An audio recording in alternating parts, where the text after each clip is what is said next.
بسم الله الرحمن الرحيم. هنبدأ مع بعض إن شاء الله أول حصة لينا في الفارما. أول حصة بتكون عبارة عن introduction، عبارة عن physiology introduction.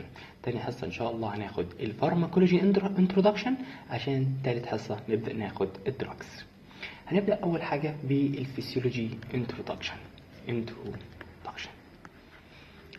هندرس إيه في الفسيولوجي؟ هندرس كذا حاجات مهمة نعرفها عشان نقدر نبني عليها الجزء الفارماكولوجي بالدراجز اللي هندرسها. هنبدأ أول حاجة نقول إن عندي البودي بتاعي ده كالبودي بيحصل له كنترول بتو سيستمز. إيه هما السيستمز اللي بيتحكموا في البودي؟ قال لك أول سيستم بيتحكم في البودي هو الاندوكراين سيستم أو جهاز الغدد الصم. طيب جهاز الغدد الصم ده بيشتغل إزاي؟ قال لك جهاز الاندوكراين من الغدد بتاعته بيفرز الهرمون زي ما درسنا في الفسيولوجي. هذا الهرمون بيروح لفين؟ للبلد، ومن البلد بيروح للأورجن، بعد كده يديني الأكشن. يبقى أول جهاز يتحكم في البادي بتاعي أو في أي أورجن معين هو الاندوكراين سيستم، من خلال الهرمونات اللي بيفرزها وتروح للبلد ومنها إلى الأورجن عشان يديني الأكشن. تاني جهاز وهو الجهاز المهم واللي هندرسه عشان هي الفارما واحد مبنية عليه، النيرفس سيستم. النيرفس سيستم مش بيبعت هرمون، بيبعت حاجة اسمها الكتريكال امبالسز، إشارات عصبية أو إشارات كهربائية. هذه الإشارات الكهربائية ما بتروحش للبلد وبتجري على الأورجن، ومن الأورجن يديني الأكشن. يبقى عندي النيرفس سيستم بيطلع إشارات كهربائية تروح للأورجن فيديني الأكشن على طول. لو جيت أسألك مين فيهم فاستر، هل هو الاندوكراين اللي بيطلع لي هرمون والهرمون يروح للبلد ومن البلد يروح للأورجن، ولا النيرفس سيستم اللي بيطلع لي الكتريكال امبالسز تروح على الأورجن على طول؟ بالطبع هو النيرفس سيستم بيكون الأسرع. فهتلاقيني كاتب لك في الورق ان الهيومن بودي بيتحكم بتو سيستم، النيرفس سيستم والاندوكراين سيستم، وان الاندوكراين سيستم هو الرابد. تمام، دي اول حاجه نحب ندرسها. هنيجي بقى ناخد السي ان اس او النيرفس سيستم ده ونقسمه معانا ونعرف بيتكون ازاي وبينقسم الى ايه. قال لك والله انا عندي النيرفس سيستم. النيرفس سيستم ده هيتقسم معايا الى الجهاز العصبي المركزي السي ان اس او السنترال نيرفس سيستم، وهينقسم معايا للجهاز العصبي الطرفي او البريفرال نيرفس سيستم. السنترال نيرفس سيستم او السي ان اس بيتكون من حاجتين، بيتكون من البرين الدماغ والسباينال كورد او الحبل الشوكي. السي ان اس ده ملناش دعوه بيه، ده هندرسه في فارما 2 ان شاء الله. طب احنا هندرس مين فارما واحد؟ البريفرال نيرفس سيستم او البي ان اس. بينقسم معايا البريفرال نيرفس سيستم الى حاجتين. الجزء الاول بنسميه السوماتيك او بيساوي الفوليونتري، والجزء الثاني بنسميه الاوتونوميك نيرفس سيستم وبيكون انفوليونتري. يعني ايه؟ عندي السوماتيك ده يمكن التحكم به فوليونتري تحت إرادة الجسم وتصرف الشخص، والأوتونوميك مش بمزاج الشخص وإنما هي عمليات تلقائية بتحدث جوه الجسم. السوماتيك ده زي مين؟ قال لك هو مثال واحد ومهم تعرفه الوقت عشان هندرسه قدام، اسمه السكليتال ماسل. تمام. يبقى السوماتيك حركة إرادية تتمثل في السكليتال ماسل. طيب قال لك الأوتونوميك نيرفس سيستم، قال لك المسلز الثانية. ايه هما المسلز الثانية من سنة أولى أناتومي؟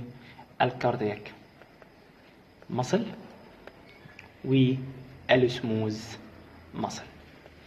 ركز معايا على ثالث مثال هو الاكزوكراين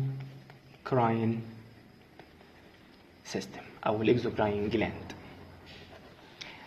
فرق بينها وبين الاندوكراين. الاندوكراين لو انت فاكر الاندوكراين سيستم بيتحكم في البودي، لكن هنا الاكزوكراين سيستم او الاكزوكراين جلاند بيتحكم بها الاوتونوميك نيرفس سيستم اللي هو جزء من البريفرال نيرفس سيستم اللي هو جزء من النيرفس سيستم. نفرق بين الاثنين دول. طيب الاكزوكراين جلاند زي ايه؟ زي السويت جلاند، زي الساليفري جلاند، الحاجات اللي بتفرز افرازات نقدر نستخدمها او افرازات في الجسم، مش هرمون. الهرمون ده كان الاندوكراين، سويت جلاند، ساليفري جلاند، نيزل سكريشن، ده عباره عن نيزوفارنجيال جلاند الى اخره من الجلاند اللي هندرسها مع بعض. المهم اي جلاند بتفرز اي افرازات غير الهرمون بتكون اكزوكراين جلاند يتحكم بها الاوتونوميك نيرفس سيستم اللي هو جزء من البريفرال اللي هو جزء من النيرفس سيستم، والسوماتيك اللي هي الفوليونتري المثال بتاعها السكريتال ماسل ودول هنركز عليهم. طيب والكاردياك ماسل، الكاردياك ماسل مهم تعرف ان بيتحكم بها اوتونوميك نيرفس سيستم لان ده هندرسها كتير ان شاء الله في فارما واحد. سموث ماسل مش مهمه، هيكون عندنا مثال او اتنين بس اللي هنتكلم على السموث ماسل. تمام، ده كده تقسيمه النيرفس سيستم. قال لك طب تعالى ندرس حاجه اسمها الريفلكس ارك. ريفلكس ارك، في ناس بتسميها الريفلكس ارك وفي ناس بتسميها الريفلكس ارش، مش مهم التسميه ايه، المهم انها ريفلكس ارك. يعني ايه ريفلكس ارك؟ هو رد فعل الجهاز او البودي لاي ستيمولس. حصل لي ستيمولس، ايه رد الفعل بتاعي؟ شكتني دبوس، ايه رد الفعل بتاعي؟ اني هشيل ايدي. طيب ريفلكس ارك ده بيتكون من ايه؟ بيتكون من حاجه اسمها الصراصير.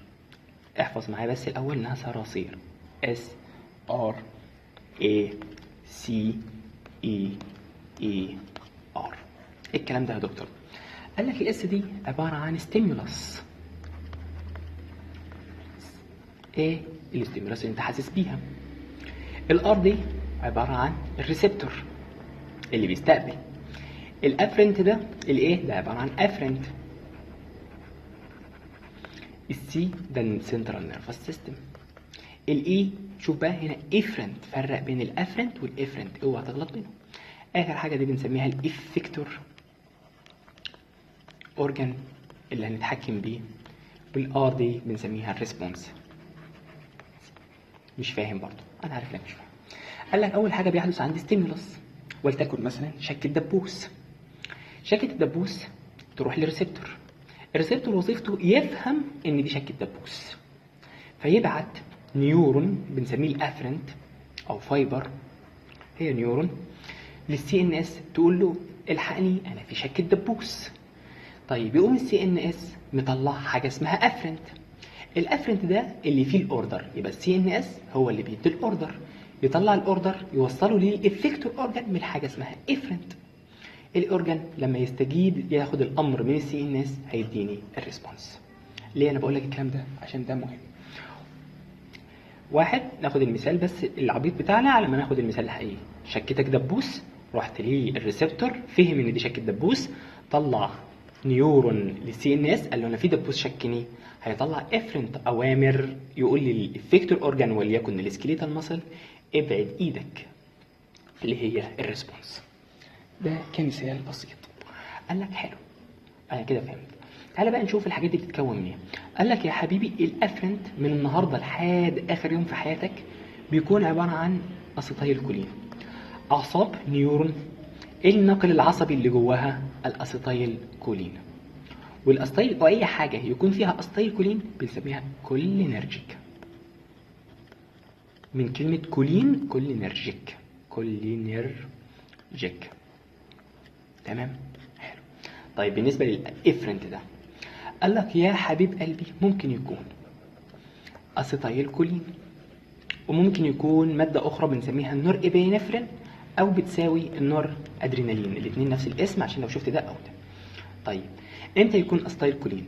قال لك والله لو السي ان اس بتاعي قال لك طلع سوماتيك ريسبونس، يعني روح على السكليتال ماسل خلاها تتحرك، يبقى ده هيطلع اسيتايل كولين. او لو كان بارا سيمباثيك،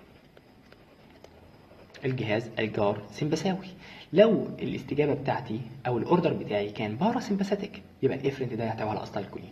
طب امتى يحتوي على نور ابنفرين؟ لو كان الاستجابه بتاعتي سيمباثيك.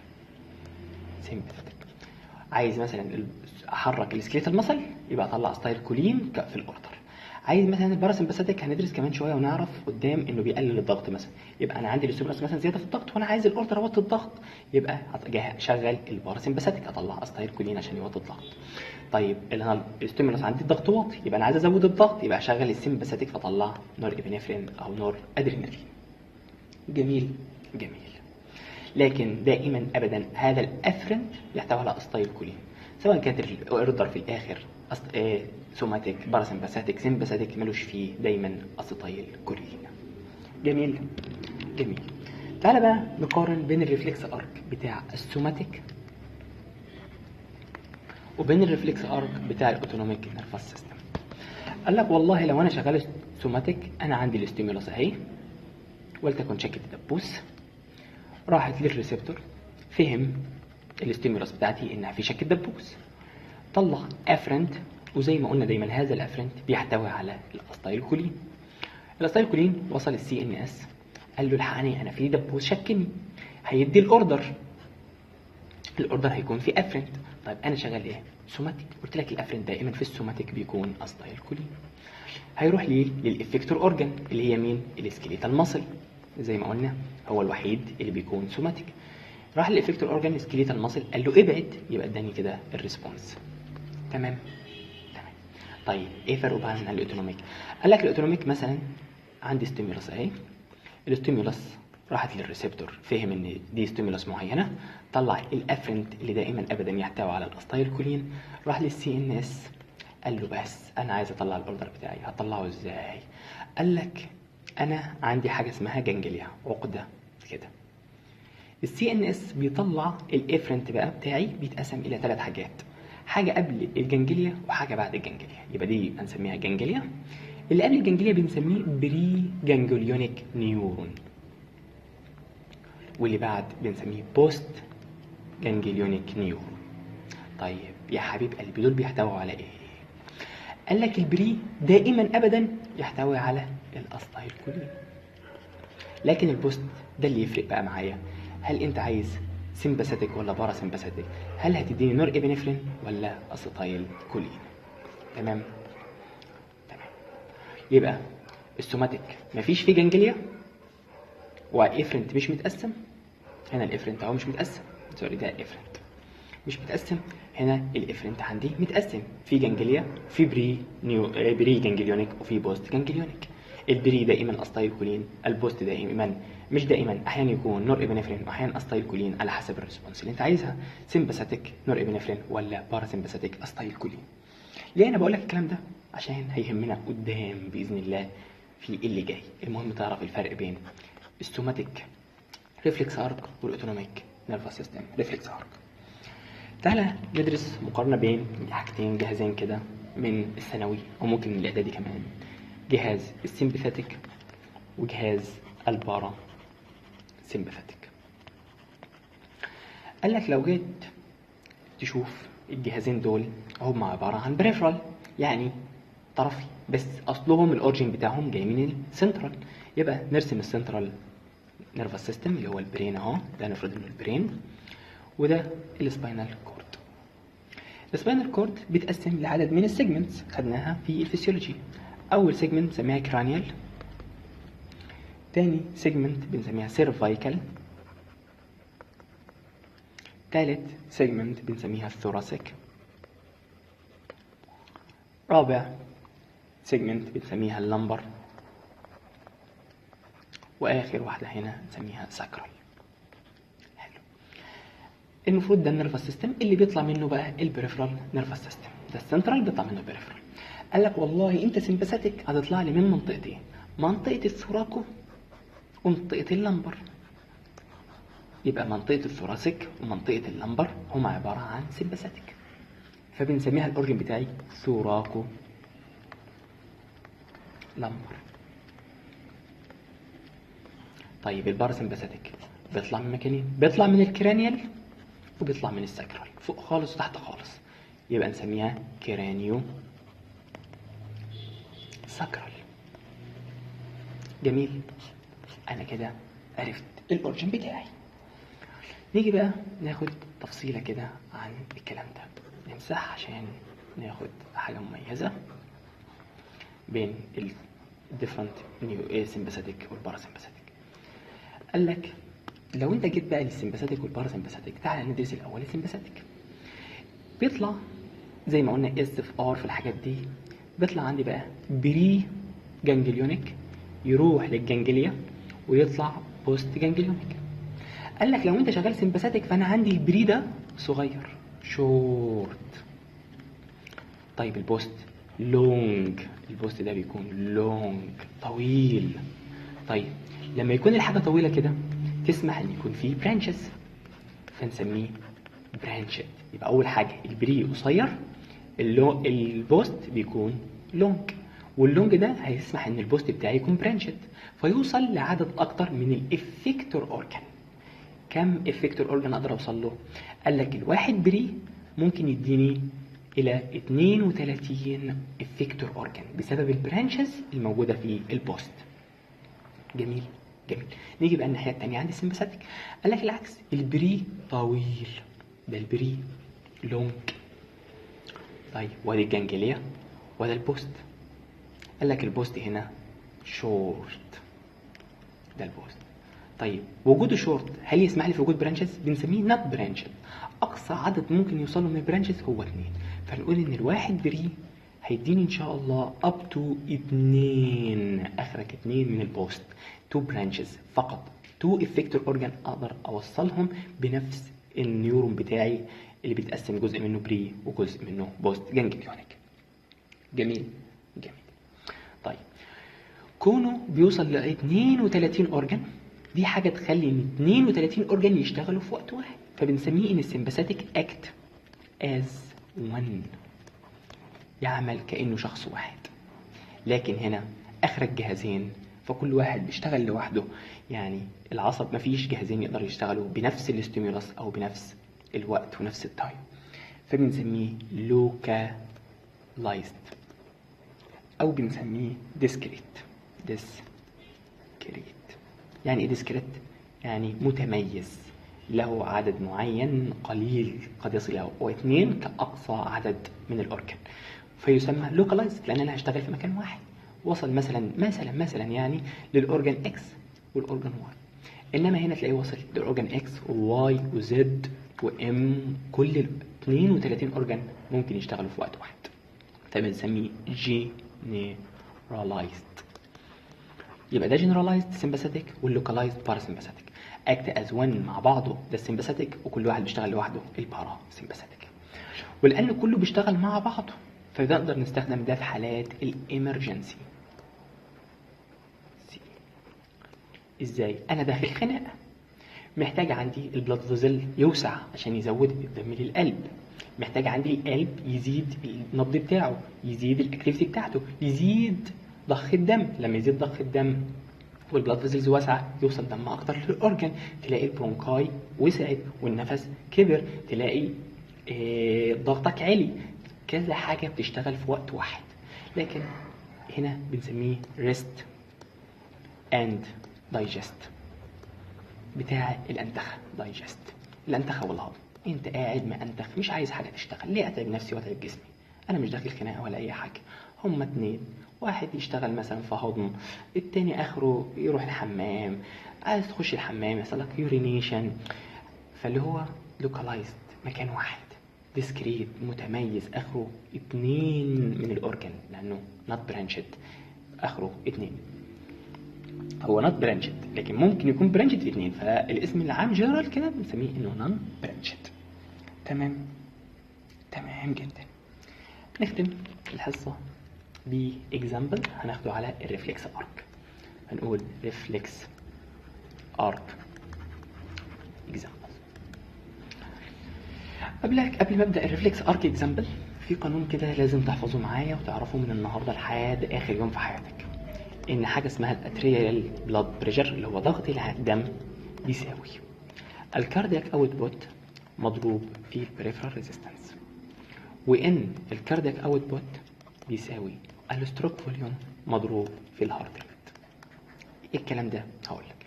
اتريال بلاد بريشر اللي هو ضغط الدم، الكاردياك اوتبوت هو كميه الدم اللي خارجه فين؟ ركز معايا، في الدقيقه. يبقى كميه الدم اللي خارجه في ايه؟ الدقيقه. البريفرال ريزيستنس دي المقاومه، وهندرس الوقت بتتاثر بيه. طب نيجي لكميه الدم اللي خارجه في الدقيقه تتاثر بيه. الهارت ريت عدد النبضات في الدقيقه، لكن الستروك فوليوم هو عدد او كميه الدم في النبضه. النبضه الواحده خرجت لك قد ايه دم؟ لكن الكاردياك اوتبوت هو الدقيقه خرج فيها قد ايه دم. يبقى الكاردياك اوتبوت بيساوي كميه الدم اللي خارجه في النبضه في عدد النبضات في الدقيقه. اللاترال بلاد بريشر بيساوي كميه الدم اللي خارجه في الدقيقه مضروب في البريفرال ريزيستنس المقاومه. طيب البريفرال ريزيستنس دي بتتاثر بايه؟ قال لك بالبلاد فيسلز. لو ممكن تتاثر بالفازو كونستريكشن، البلاد فيسلز تضيق، او تتاثر بالفازو دايليتيشن ان البلاد فيسلز تتوسع، وبحاجه اسمها البلاد فوليوم. لو حصل فازو كونستريكشن يزيد البريفرال ريزيستنس، يبقى زي الفازو كونستريكشن هيزود المقاومه طبيعي، انت بتضغط على الدم. والبلاد فوليوم لو زاد هيضغط على الجدران بتاعه البلاد فيزلز، يبقى بيزود المقاومه.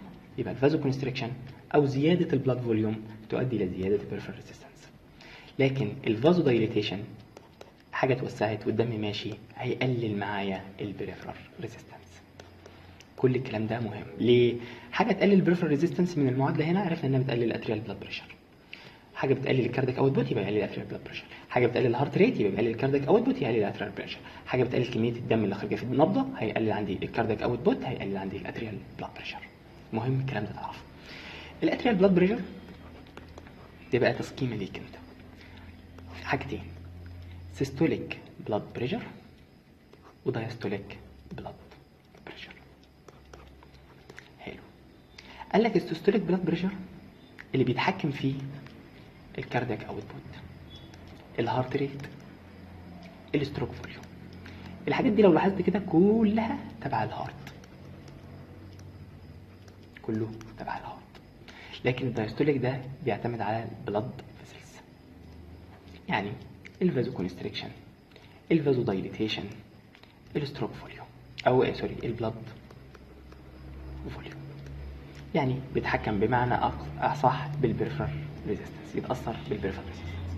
يبقى لما اجي اقول لك زاد البريفرال ريزيستنس يبقى زاد عند البلاد بريشر. انهي واحد؟ دايستول، لان البريفرال ريزيستنس مرتبطه بالبلاد فيسلز. لو قلت لك زاد عندي كاردياك اوتبوت، كاردياك اوتبوت يبقى متعلق بالهارت، يبقى زاد عندي السيستوليك بلاد بريشر. الكلام ده مهم لان كل اللي جاي مبني على المعلومتين دول. تمام. نيجي بقى ناخد الاكزامبل بتاعنا. الاكزامبل بتاعنا بيقول ان الجسم بتاعي حس بستيمولس. ايه هي الاستيمولس؟ كان نقص او زياده سوري خلاها زياده الاتريال بلاد بريشر. حلو. الضغط زاد، راح للريسبتور حسه، قال لك يا في زياده في الضغط عندي، بعت افرنت. الافرنت اتفقنا انه بيحتوي على استايل كولين دائما ابدا. لمين؟ بعته للسي ان اس. السي ان اس قال لا ده انا عندي زياده في الضغط، محتاج اوطي الضغط. طب انا ابعت اوردر عايز اوطي الضغط. طب مين اللي بيوطي الضغط عندي؟ قال لي بيوطي الضغط عندك الباراسمباثيك. ابعت اوردر للباراسمباثيك. هيبعت البري جانجليونيك يروح للجانجليا، والبري دائما ابدا يحتوي على استايل كولين.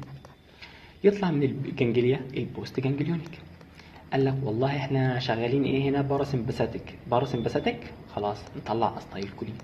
هيروح للافكتور اورجان. نيجي بقى للافكتور اورجان. مين بقى هما الافكتور اورجان في الضغط؟ زي ما احنا لسه قايلين الهارت والبلاد فيسلز. هيعمل ايه في الهارت؟ قال لك والله من جهه الهارت انا عايز من معادله هنا عايز اقلل الاتريال بلاد بريشر، قلل لي الكاردياك اوتبوت. حلو.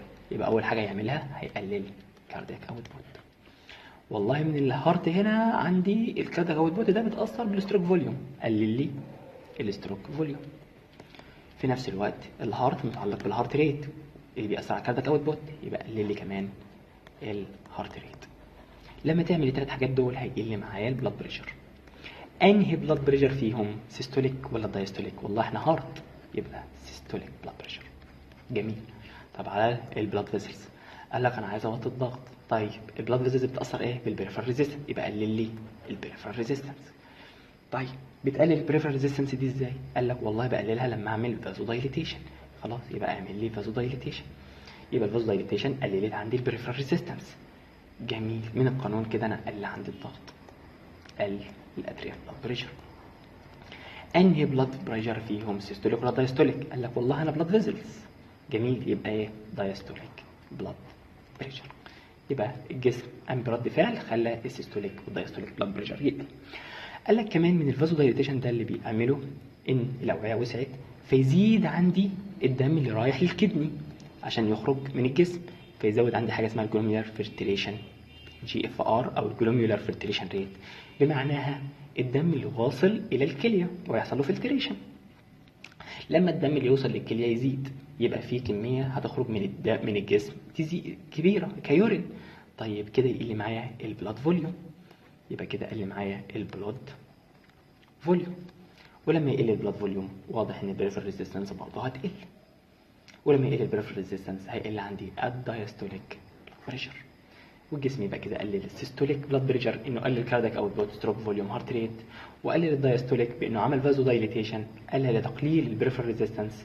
وكمان الفازو دايليتيشن زود كميه الدم، لان لو هي وصلت وراحت للكدني زود خروج اليورين من الجسم فيقلل عندي البلاد فوليوم. ولما يقلل البلاد فوليوم زي ما انا واخد هنا هيقلل البريفرال ريزيستنس، وليه يقلل البريفرال ريزيستنس؟ يقلل الاتريال بلاد بريشر. جميل كده خلصنا اول حصه معانا. طيب واحد هيقول لي يا دكتور اذاكر ايه في الحصه دي؟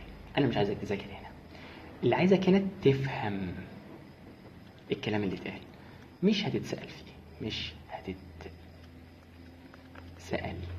فيه خالص. مش هيجي دكتور علاء يقول لك قول لي كده النيرفس سيستم سمع لي بيتقسم لايه والكلام ده. كل اللي هيبدا من الحصه اللي بعد الجايه ده اللي بيتسال فيه. دكتور علاء بيسال في دراجز، لكن عمرك ما هتفهم الدراجز ولا تعرف تحفظها ولا تذاكرها الا لما تفهم 2 انترودكشن، الفارماكولوجي انترودكشن والفسيولوجي انترودكشن. كده احنا خدنا الفسيولوجي انترودكشن، الحصه الجايه هنتكلم على الفارماكولوجي انترودكشن، والحصه اللي بعدها ان شاء الله نبدا في الدراجز. تمام، اشوفكم على خير.